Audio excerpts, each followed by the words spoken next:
2রা June 2026 থেকে দেবগুরু বৃহস্পতির কৃপায় মকর রাশির জাতক এবং জাতিকারা নতুন পথে অগ্রসর হবে। তবে এই নতুন পথে অগ্রসর হওয়ার ক্ষেত্রে মকর রাশির ব্যক্তিকে কিছু কিছু দিক থেকে সতর্কও থাকতে হবে। কোন কোন দিক থেকে সতর্ক থাকবেন এবং কোন কোন দিক থেকে আপনার জীবনে বড় পরিবর্তন আসবে জানতে ভিডিওটি প্রথম থেকে শেষ পর্যন্ত মনোযোগের সাথে দেখতে থাকুন। ভিডিওটি আপনি আপনার চন্দ্র রাশি অনুযায়ী দেখুন। তবে আপনি যদি আপনার চন্দ্র রাশি না জানেন, নাম রাশি অনুযায়ী দেখবেন, তাতেও উপকার পাবেন। নমস্কার, আমি জ্যোতিষী এডি শাস্ত্রী মডার্ন সায়েন্টিফিক অ্যাস্ট্রোলজিতে আপনাদের স্বাগত জানাই। আগামী 2রা জুন 2026 দেবগুরু বৃহস্পতি মিথুন থেকে কর্কট রাশিতে প্রবেশ করতে চলেছে। কর্কট রাশি দেবগুরু বৃহস্পতির উচ্চ গৃহ। উচ্চ গৃহে দেবগুরু বৃহস্পতি অবস্থান করবে 30শে অক্টোবর 2026 পর্যন্ত। দেবগুরু বৃহস্পতি প্রধানত অর্থের কারক গ্রহ, ব্যবসা বাণিজ্যের কারক গ্রহ, বিবাহের কারক গ্রহ, শরীর স্বাস্থ্যের কারক গ্রহ, এমনকি দাম্পত্য জীবনের কারক গ্রহ বটে। কাজেই যাদের জীবনে অর্থনৈতিক সমস্যা রয়েছে, ব্যবসাতে মন্দাভাব রয়েছে, বিবাহে বারে বারে বাধা আসছে, তাদের উদ্দেশ্যে পরামর্শ দেব। আপনারা প্রথমে নিজের জন্মছক বিচার করান।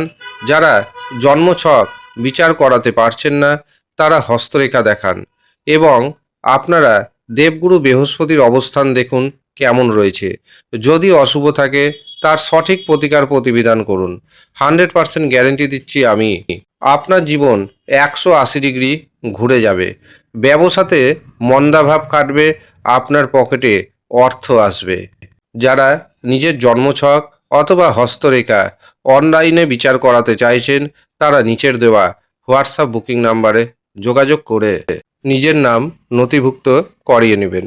যদিও আপনাকে সামান্য অর্থ পারিশ্রমিক হিসাবে প্রদান করতে হবে।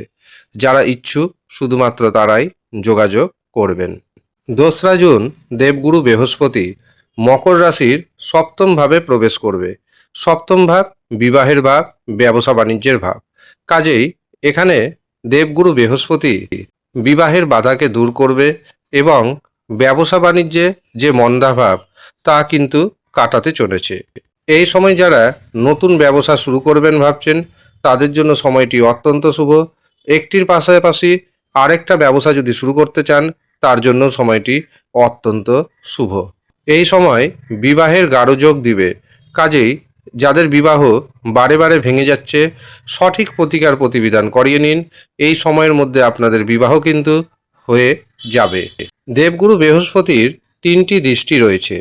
পঞ্চম দৃষ্টি যাচ্ছে একাদশভাবে। একাদশভাবে এই দৃষ্টি সমাজে আপনার নাম প্রতিষ্ঠা বাড়াবে, একাধিক পথে অর্থ উপার্জনের চাহিদা তৈরি করবে, এমনকি সন্তান সুখ আসবে। তবে দাম্পত্য জীবনে কিছুটা মতবিরোধ তৈরি করবে। দেবগুরু বৃহস্পতির সপ্তম দৃষ্টি যাচ্ছে রাশিতে।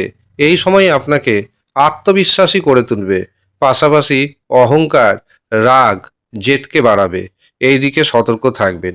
দেবগুরু বৃহস্পতির নবম দৃষ্টি যাচ্ছে তৃতীয়ভাবে। তৃতীয়ভাবে দেবগুরু বৃহস্পতির দৃষ্টি আপনাকে পরাক্রমী করবে, সাহসী করবে।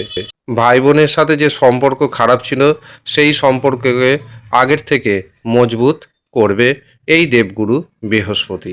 ব্যবসা ক্ষেত্রে নতুন নতুন যোগাযোগ আসবে, আর এই নতুন নতুন যোগাযোগ তৈরি করে দিবে দেবগুরু বৃহস্পতি। জীবনে নতুন চলার পথ তৈরি হতে চলেছে মকর রাশির জাতক এবং জাতিকাদের।